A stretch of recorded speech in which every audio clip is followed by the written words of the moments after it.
नमस्कार, सुस्वागतम. स्वागत आहे तुमचं कॉमेडीच्या या गावात, जिथे राहतात कॉमेडीचे बाप आणि ते घेऊन येतात ब्रुक बॉन्ड रेड लेबल फू बाय फू, दोन फुल एक हाफ.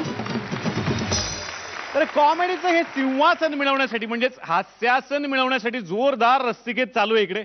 आणि आजच्या भागामध्ये तुमच्यासाठी एक सरप्राईज सुद्धा आहे. ते काय आहे मी तुम्हाला नंतर सांगणार आहे, पण त्याआधी स्वागत करूयात हे कॉमेडीचे बाण झेलण्यापासून ज्यांच्याकडे काहीही पर्याय नसतो, ज्यांच्याकडे कसलीही ढाल नसते, अशा आपल्या परीक्षकांचं जोरदार टाळ्यांनी स्वागत करूयात. रेणुकाताई शहाणे आणि निर्मितीताई सावंत. कारण आता वेळ आहे प्रेक्षक परीक्षक निवडायचे. आणि तुम्हाला माहितीच आहे, जे परीक्षक जास्तीत जास्त हसणार, म्हणजे जे प्रेक्षक जास्तीत जास्त हसणार त्यांची निवड होणार प्रेक्षक परीक्षक म्हणून. तेव्हा हसायला व्हा तयार, कारण आता इथे येत आहेत एक दिग्दर्शक साहेब आणि एक लेखक महोदय. बघूयात दोघे मिळून कोणता नवीन सिनेमा बनवतायत. जोरदार टाळ्यांनी स्वागत करूयात लाफ्टर एक्सप्रेस वैभव मांगले आणि आनंद इंगळे यांचं. दे दे स्क्रिप्ट दे स्क्रिप्ट दे स्क्रिप्ट दे दे मला स्क्रिप्ट दे दे दे स्क्रिप्ट दे स्क्रिप्ट दे स्क्रिप्ट दे दे एक हिट दे. एखादा तरी सिनेमा आता माझा चालला पाहिजे. हाऊसफुलचा बोर्ड आता थिएटरात लागला पाहिजे. मला स्क्रिप्ट दे दे स्क्रिप्ट दे स्क्रिप्ट दे स्क्रिप्ट दे कोणीतरी स्क्रिप्ट द्या. हा पप्पू, अरे तो मोरेचा काका आहे, तो कधीही आता गचकेल. तयारी करून ठेव, मी आलोच आहे. तर हे माझं ऑफिस आहे. होय, तुम्ही इथे कसे आलात? हे बघा, ऐका, होय, होय. ते फोनवर बोलणं बंद करा आधी. बापरे, फोनवर बोलतो कळत नाही का तुला? सॉरी. शांत बस जरा. हा तर पप्पू, अरे ऐकतोयस ना?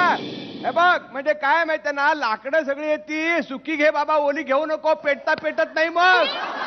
हा कफन घे आणि मडकी दोन चार जास्त सांगून ठेव, कारण तो शिंदेचा बाप कधी गचकेल.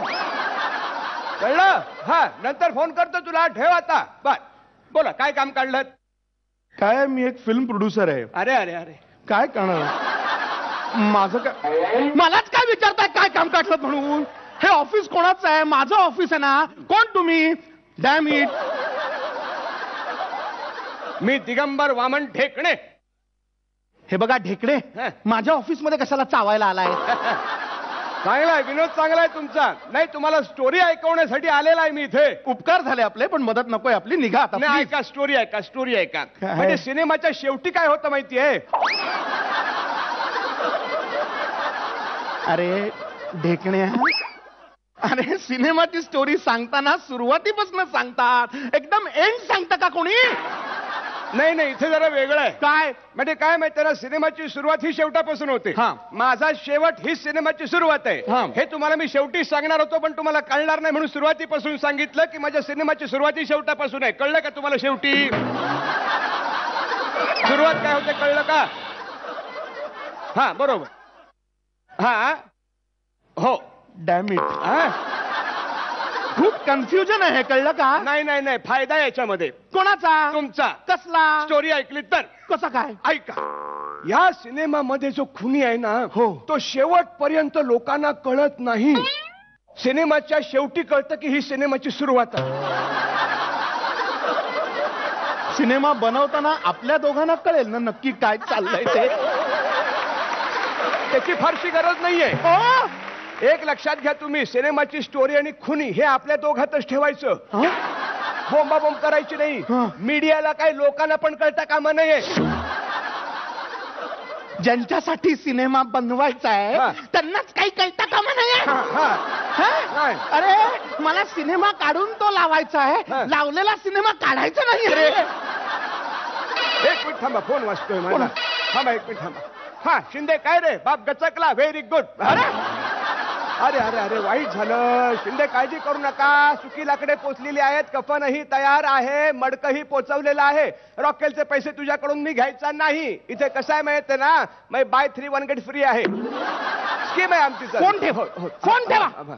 काय चाललंय तुमचं? मगापासून ऐकतोय मी. हे लाकडं काय, कफन काय आणि काय ते रॉकेल काय, कसला काय पद्धत आहे? जोडधंदा आहे हा माझा. म्हणजे मर्तिकाचे सामान विकण्याचा. मग थांबा, कार्ड येतो तुम्हाला. कार्ड घ्या. म्हणजे काय आहे, असे घरी एखादे कार्य काढले तर आनंदाने कळवा. हे बघा झुरळे. झुरळे नाही, ढेकणे ढेकणे. कुठला तरी किडा आहे ना. तोच लेखनाचा किडा आहे माझ्याकडे. फावल्या वेळामध्ये मी लेखन करतो. लेखन माझ्या ऑफिस मध्ये येऊन तुम्ही मलाच काहीतरी ऐकवताय. मला काहीही नको, तुम्ही निघा आता. आता सुरुवात करूया आपण. हा, story. हा, बघा. सांगा. रामपूर नावाचं असं एक छोटस गाव असत. त्याच्यामध्ये गब्बर सिंग डाकू राहत असतो. डाकू. तो शेती करत असतो. सकाळी काय करतो तो, अशी बाजरीची भाकरी, त्याच्यावर ठेचा, त्याच्यावर कांदा असा घेऊन जातो आणि मग कांद्यावर नांगर घेऊन जातो. कांद्यावर नांगर कसा घेईल? नाही, जरा चुकलं. खांद्यावर असा नांगर घेऊन जात असतो आणि असं गाणं म्हणत असतो, मेरे देश की धरती,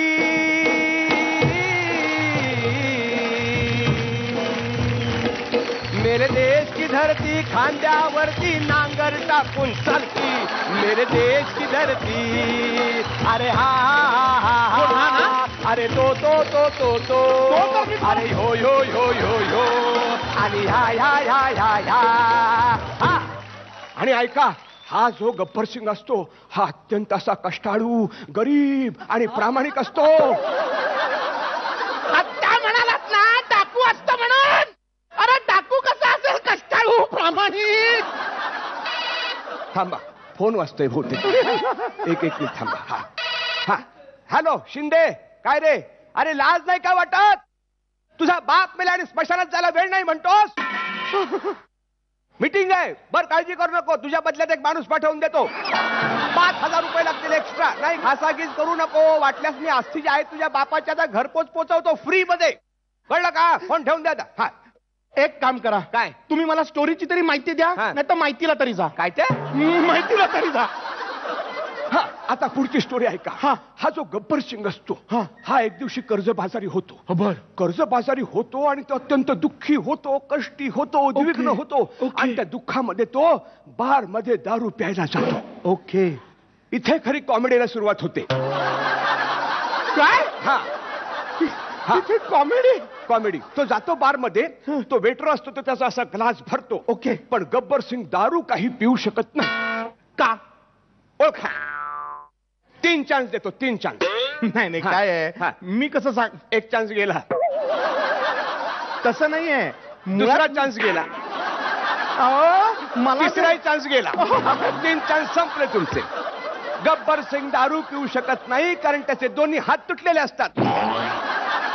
आता म्हणालात ना तो खांद्यावर फाळ घेऊन जातो म्हणून. आता हे हात कोणी आणि कधी तोडले? हा सस्पेन्स आहे स्टोरी मधला. ते लोकांनी ओळखायचा हात कोणी तोडलेत नाही. पण लोकांना तर काही सांगायचं नाहीये ना. त्याला कळेल आपोआप. नाही नाही रे, गब्बर सिंगचे दोन्ही हात तुटलेले असतील, तो पुढे दारू काम कसं करणार? तिथे रामलाल असतो ना, त्याला काय काम असतं? तो तिथे काय लाल करत असतो? तो लाल तिथे काय करत असतो? सांगतो. या पॉइंटला गाणं सुरू होतं. हा, गाणं कोणाचं माहितीये का? एके बंगल आणि मौशीचं. एके बंगल असा डोंगरावर असा खाली उतरत येतो आणि समोर पाहतो तर काय, नदीवर मौसी अशी कपडे धुवत बसलेली असते. जातो आणि गपकन गाणं सुरू करतो. मेरी प्यारी मौसी, मेरी चंदेरी मौसी, मेरी बिंदुरी मौसी, मेरी प्यार की नैया बीच भंवर में गुड़गुड़ गोते खाए उसे पार लगा दे. हे मौसी पार लगा दे. असं आहे सगळं. कशाला या वयात त्यांना नाचायला लावताय? नाही नाही, एके बंगल आणि मौसी तरुण असतात. हो, एके बंगल हा बसंतीचा मुलगा असतो आणि मौसी ही कालियाची मुलगी असते. हे दोघेही तरुण असतील तर कुठल्या काळातला सिनेमा बनवायचा आहे नक्की? हा सस्पेन्स आहे, लोकांनी ओळखायचं ते. कसं? त्यांना तर काही सांगायचं नाहीये ना. मग त्यांनी काय बसून काय नुसतं कोल्ड्रिंक ढोसायचं का? कोणी पब्लिकनी? जय आणि बिरूने. हे जय आणि बिरू कुठून आले? ते सुरमा भोपालीच्या बार मधनं आले. सुरमा भोपाली कुठून आला? ठाकूरच्या घरामधनं. अरे कोण हा ठाकूर? अरे ठाकूर हा बिजू खोटेचा भाऊ नसतो का?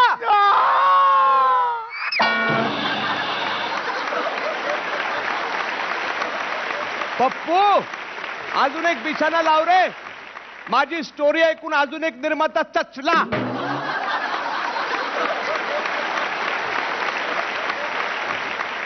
जोरदार टाळ्या आपल्या धमाल जोडीसाठी झाल्या पाहिजेत. क्या बात आहे. बघूयात मध्ये 5 प्रेक्षक परीक्षक कोण आहेत. प्रेक्षक परीक्षकांची निवड झालेली आहे. जोरदार टाळ्यांनी आपण स्वागत करूया. सिद्धेश भोसले, सुलोचना रेडेकर, विलास जाधव, अक्षदा आडवीरकर आणि देवीदास ठोंबरे यांचं. जोरदार टाळ्या 5ही प्रेक्षक परीक्षकांसाठी.